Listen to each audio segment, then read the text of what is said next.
మనకి రాజకీయాల్లో నేషనల్ కానీ ఇంటర్నేషనల్ కానీ ఒక ఇద్దరు స్నేహితులు ఉన్నారు. ఒకరు బడా మియా, ఇంకోటి చోటా మియా. బడా మియా ట్రంప్ అయితే చోటా మియా మన జగన్ బాబు. వీళ్ళిద్దరు తత్వం ఒకే రకంగా ఉంటుంది. ఎవరు ఏమనుకున్నా సరే వాళ్ళకి అనవసరం. నాకు లాభమా కాదా, నాకేంటి అని కోటగారి సిద్ధాంతాన్ని పూర్తిగా మనస్ఫూర్తిగా నమ్మేవాళ్ళు. ఉదాహరణకు బడా మియాని చూద్దాం.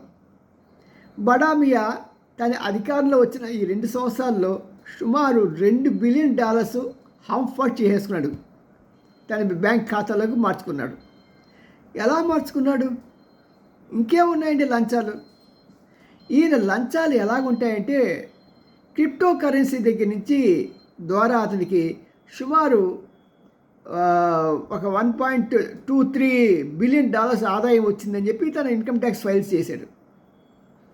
మరి ఆ తర్వాత అమౌంట్ అమెరికాలో ఏంటంటే ఎవరైతే రాజకీయ నాయకులు వాళ్ళ యొక్క తప్పిదాలని క్షమించడానికి ఒక అవకాశం ఉంటుంది. అంటే మరీ మర్డర్లు అలాంటివి కాకుండా మామూలుగా ఈ రాజకీయ సంబంధమైన కేసుల మీద అలాగా ఎవరినైనా సరే ఇతను కనుక క్షమిస్తే వాళ్ళ దగ్గర నుంచి $200 మిలియన్ డబ్బులు తీసుకొని చేశారట. ఎవరైనా సరే అతను ఇస్తే చాలు పని అయిపోతుంది. ఆ డబ్బులు ఆ తర్వాత ఇంకా ఎక్కడికి వెళ్ళినా, సపోజ్ అతను కువైట్కి వెళ్ళి అనుకోండి, ఒకసారి కువైట్ విమానాశ్రయంలో చూస్తే దిగిన తర్వాత చూస్తే ఇది కూడా మంచి పెద్ద విమానం కనిపించిందంట ఆయనకి. Oh what is exacting, who is this, what is this అన్నట్టు ఈయన. వాళ్ళు ఏమన్నంటే ఆప్కా పసంద్ హోగే క్యా అంటే యా యా యా అన్నాడు. అంటే లేజావు, ఆయనకి కనిపించింది వాళ్ళు ఇచ్చేశారు. ఎందుకు? ఈయన్ని ప్రసన్నం చేసుకుందామని. తత్ఫలితంగా ఏమైంది? ఇప్పుడు కువైట్ వాళ్ళు ఈయనకి కళ్ళ ముందు దేవతలా కనిపించేశారు, కుబేర్లా కనిపించేసి ఉంటాడు. అందుకోసమే మరి ఈసారి ఎప్పుడు ఈ యొక్క ఇరాన్ ప్లస్ అమెరికా చర్చల్లో కువైట్ని ఫస్ట్లో ఉంచుకున్న తర్వాత తరిమేశారు, పాకిస్తాన్ ఉంచుకున్నారు. కారణం ఏంటంటే పాకిస్తాను వాళ్ళ క్రిప్టో కరెన్సీ ద్వారా చాలా పెద్ద మొత్తాలు ఇవ్వడం కాకుండా వాళ్ళ దగ్గర రేర్ ఎర్త్ మినరల్స్ ఉన్నాయి సరే అవి కూడా ఇచ్చేయడానికి వాళ్ళు రాసి ఇచ్చేసారు. వాళ్ళు అంతవరకు అండి, వాళ్ళ దేశాన్నే రాసిస్తారు. అలాంటి దుర్మార్గులు అక్కడ సైనిక పార్కులు. అందులో మన వాళ్ళు మరీ ఎక్కువ ఇద్దరే. సరే అలాగా ఈ బడా మియాకి వాళ్ళు చెప్పేది $2 బిలియన్ కానీ వాస్తవంగా పరిశోధన చేస్తే ఇంకా ఎక్కువ వస్తుంది. కారణం ఏంటంటే ఇతను సుమారు ఒక $2 బిలియన్ పెట్టి ఒక ట్రస్ట్ పెట్టాడు. ఆ ట్రస్ట్ ఏంటంటే స్టాక్ మార్కెట్లో షేర్లు కొనటం అమ్మటం దాని వ్యాపారం. ఇతను ఏమంటే నేనేం కలిగించుకోను, సో మీరు మీ ఇష్టం వచ్చినట్టు చేయండి అని దానికి ఒక లీడర్ పెడతాడు. వాడు ఆయన ఇష్టం ప్రకారం చూస్తుంటాడు. But at the same time ఆయన కళ్ళంతా కూడా ఈయన నోటి మీదే ఉంటుంది. అందుకోసం అతను ఏం చేస్తాడంటే ఎప్పుడైనా సరే ఒక బ్యాడ్ న్యూస్ రిలీజ్ చేయాలంటే ఒకరోజు, గుడ్ న్యూస్ రిలీజ్ చేయాలంటే ఒకరోజు ఎంచుకుంటాడు. గుడ్ న్యూస్ రిలీజ్ చేసిన రోజున మండే చేద్దాం అనుకుంటే ముందే కొనేస్తారు వీళ్ళు షేర్లు. మండే ఆ గుడ్ న్యూస్ వచ్చేటప్పటికి అందరూ కొంటుంటే వీళ్ళు చక్కగా అమ్మేసుకుంటారు. కొన్ని కోట్ల షేర్లు అమ్మేస్తారు. మరి ఆ డబ్బులంతా ఈందే కదా. మరి ఇలాగా దిడ్డంగా అడ్డగోలుగా మన జగన్ గారు ఎలా చేస్తూ ఉంటారో అలా చేశారు ఈయన కూడా క్విడ్ ప్రోకోలో. మరి ఈయన అంతే కదా, ఆయన ఇష్టం. ఆయన కూడా ఇప్పుడు ఒక జాగ్రత్తగా ఆలోచించిన అమరావతికి నేను ఫేవర్ కాదు, అయితే సేమ్ మావిగానికి ఫేవర్ కాదు, కానీ నేను ఉత్తరాంధ్రుడికి అన్యాయం చేసేసి ఈయన ఇక్కడ హాయి కూర్చొని ప్రతిపక్షంలో ఉండి కూడా రేపు పొద్దున మా ఉత్తరాంధ్రకు వస్తే మేము అడగం ఆయన్ని, ఏమయ్యా మొన్నటి వరకు నువ్వు 3 క్యాపిటల్స్ అన్నావు, అదన్నావు ఇదన్నావు, మరి అలాంటి వాడు ఇప్పుడు ఎందుకు నువ్వు దానికి మావిగన్ అంటున్నావు, మచిలీపట్నం, విజయవాడ, గుంటూరు అని నిలదీయరా? నిలదీయరు అని ధీమా. ఎందుకంటే ఈయనకున్న మంది మార్పులు అలాంటి వాళ్ళు అలాగ ఎవరైనా అడగదీసే పత్రికా విలేకరి కానీ లేకుంటే ఒక వ్యక్తిగానే ఉంటే అతన్ని ఎలాగ ట్యాకిల్ చేయాలో సంగతి ఈయన తెలుసు. ఎందుకంటే వాళ్ళందరికీ పూనకాలు వచ్చేస్తాయి. ఇప్పుడు అలా అడిగినప్పుడు వీళ్ళ కార్యకర్తలు పూనకాలు వచ్చేస్తాయి, బీపీలు పెరిగిపోతాయి. తర్వాత వాళ్ళు ఏం చేస్తున్నారో వాళ్ళకే తెలియదు. ఎటొచ్చి అక్కడ మనిషి ఉంటాడో లేదో అడిగినవాడు, అది వేరే విషయం. మరి ఇలాంటి వ్యవస్థలో ఇలాగ సాగిపోతూ ఉంటే ఇలాంటి వారిని ప్రజలు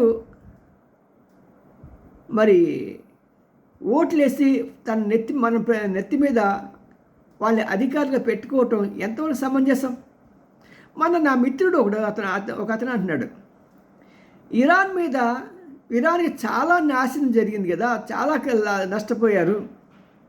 ఈ నష్టపోయిన డబ్బులంతా కూడా ఎలా చేయాలంటే ఎవరైతే అమెరికాలో ఈ ట్రంప్కి ఓట్లు వేసారో అలాంటి ప్రతి ఒక్క మనిషి దగ్గర $1000 కలెక్ట్ చేయాలి. ఆ $1000 మొత్తం తీసుకొచ్చి ఎంత అయితే అంత అది మొత్తం ఇరాన్కి ఇచ్చి, అమ్మ నువ్వు జాగ్రత్త కట్టుకో అని చెప్పాలి. ఎందుకంటే ఇలాంటి దుర్మార్గుని ఎందుకున్నందుకు. ఆడు దుర్మార్గుడు సంగతి మాకు అట్టా తెలుస్తుండే. ఎందుకు తెలియదు? ఎందుకు తెలియదు? అంతకుముందు ఒకసారి ఓడిపోయినప్పుడు చూసావా, నేను ఓడిపోలేదని చెప్పేసి వాళ్ళ కాంగ్రెస్ అంటే పార్లమెంట్ భవనం మీదకి జనాలు వేసుకొని రోడ్డు చేశారు కదా. పాపం బైడెన్ లాంటి వాళ్ళు పారిపోయారు, సెక్యూరిటీ వాళ్ళు. అలాంటి దొడుకు మనస్తత్వం ఉన్నవాడిని మళ్ళీ ఇంకోసారి ఎలా ఎన్నుకుంటారయ్యా? మీరంతా బాగా తెలివైన వాళ్ళం, మాకు అది ఉంది ఇది ఉంది అంటారు.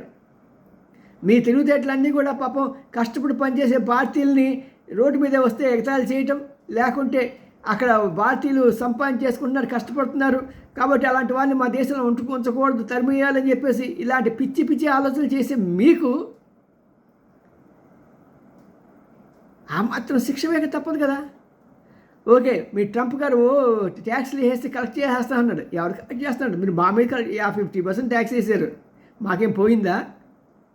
ఆ ట్యాక్స్ మీరే కడుతున్నారు. మహమ్మద్ బిన్ తుగ్లక్ అనే సినిమాలో నాగభూషణ్ అక్కడ నాయకుడు అనమాట. ప్రజలంతా ఇతను వ్యతిరేకంగా రాళ్ళు వేసి ప్రభుత్వ స్థలాలని బస్సులను తగలబడి పెట్టండి ఏం పర్వాలా, రేపొద్దున వీటి ఖర్చు అంతా మళ్ళీ మీ మీద ట్యాక్స్ రూపంలో వేస్తాం అన్నట్టుగా మళ్ళీ ఇవన్నీ కూడా మీ మీదే వేశారు. ఇన్నిటి మీద ట్యాక్స్ వేశారు కదా. సాఫ్ట్వేర్ మీద ట్యాక్స్ వేసారా మీ ట్రంప్? అడగండి అతన్ని. మరి జనరిక్ మెడిసిన్స్ మీద ట్యాక్స్ వేసాడా? జనరిక్ మామూలు మెడిసిన్స్ మీదే ట్యాక్స్ వేయలేదు ఈయన. గుండె ధైర్యం లేదు, పీరికి సచ్చినాడు. ఎందుకంటే అమెరికా ప్రజలంతా కూడా భారతదేశపు జనరిక్ మందుల మీదే ఆధారపడి ఉన్నారు. వాళ్ళ చావు బ్రతుకులు మన చేతుల్లో ఉన్నాయి. అందుకని మన సాఫ్ట్వేర్ సర్వీసెస్ మీద వాళ్ళు ట్యాక్స్ ఎందుకు వేయలేదంటే వాళ్ళ స్వార్థం కోసం, మన మీద ప్రేమతో కాదు. మరి అలాంటి దుర్మార్గపు ఆలోచన గల రాజకీయ నాయకుడిని నెత్తి మీద మీరు పెట్టుకోవడం కాకుండా ప్రపంచాన్ని మొత్తం మీద రుద్ది ప్రపంచ వినాశనానికి ఎన్నో దేశాలు పాపం ఆర్థికంగా దివాలా తీసిన వెనుజులా లాంటి అక్కడ దేశంలో అక్కడ ఆ రాజుని ఆ ప్రెసిడెంట్ని భార్యని కిడ్నాప్ చేసి తీసుకొచ్చేస్తే ఎంత అది ప్రపంచం మొత్తం గగ్గోలు పెట్టాలి. కానీ ఎవరికి ధైర్యం లేదు. అగ్రరాజ్యం తిక్క కుదిరిచ్చాడు దేవుడు ఇరాన్తో యుద్ధానికి వెళ్ళి. ఇప్పుడే ఎక్కడ ఉంది, ఇంకా కుదురుస్తాడు చూడండి.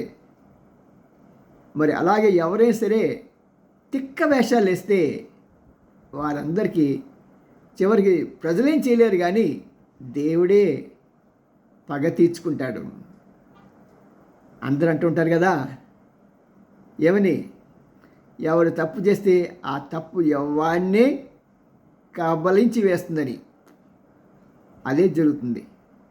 మీ ఎన్ రామ్జీ, సీనియర్ జర్నలిస్ట్. మీ అభిప్రాయాలు చెప్పండి.